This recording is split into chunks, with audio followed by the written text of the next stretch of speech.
Having made a film about Rembrandt's use of mirrors in the 1970s, Nigel started inquiring into other artists' use of mirrors.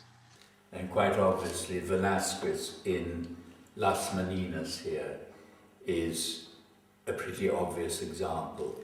If we were only looking at that much, we'd know that we were looking at the back of the canvas that he was painting on and that he was looking at himself in the mirror.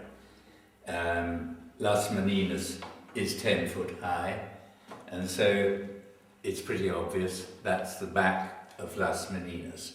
In fact, that can be, if we look at a very good reproduction, you can feel where his paintbrush has actually deposited a bit more paint through here because it hits this stretcher.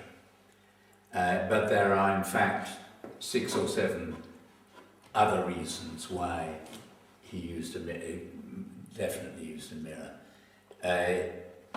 One, X-rays show that he first painted himself left-handed, and then he changed his mind because he wanted to appear in history right-handed as he was. Rembrandt did exactly the same with one of his self-portraits. He changed from left hand to right hand with the brush. Another thing, the Infanta is painted by Velazquez in the same year with her parting on the other side of her head, i.e. here it's been reversed by the mirror image. When we come to consider the light in this picture, the light obviously comes from a window through here, and it hits these 3 very much as you would expect it to, very directly. But then when you come to here, you see that there's actually a fill light. The light gets behind the canvas, for instance. So the light comes through the window here and hits this group exactly as you would expect.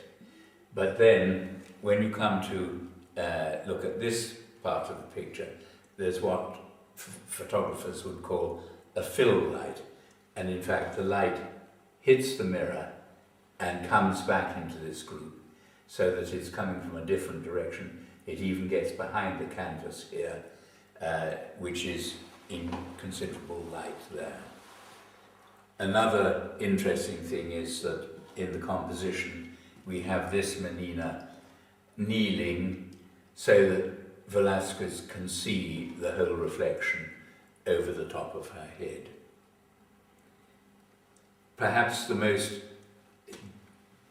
interesting thing about this whole thing is that it's perfectly possible that Velazquez actually traced the silhouettes on the mirror surface and then transferred that to his canvas, that the mirror and the canvas are probably the same size.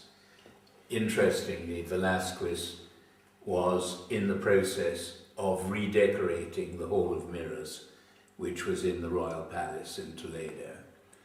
And we can imagine that he moved, this room is in fact next door to the Hall of Mirrors, and that he moved the mirror, the big mirror, into this room and then conceived of the painting in the mirror itself. And the lovely thing about a mirror is that you've got it, you're seeing your picture in the frame already. You move your individuals around until you've got what you want, and then you can trace their silhouette on the mirror, trace it on the floor so that they'll be able to take up their positions whenever you want them, and you'll see them always in the same room, in the same frame. And one of the interesting things about this amazing painting is, it is generally regarded as Velazquez's masterpiece, and he did it at the age of 56. And it's completely unlike most of his painting. Most of his painting is very slow and deliberate and painted over and over. And this seems to be dashed off. It's thinly painted, but very broadly painted, that he painted it very quickly. And so the actual chances of his having used some aid, the mirror is a very good aid. For more videos on art history by Nigel Konstam, see his website www.nigelkonstam.com, his Rembrandt research at www.saverembrandt.org.uk, where you can purchase his DVD, and find out more about studying with Nigel at his beautiful Verrocchio Art Centre in Tuscany, Italy at www.verrocchio.co.uk. Thank you for watching.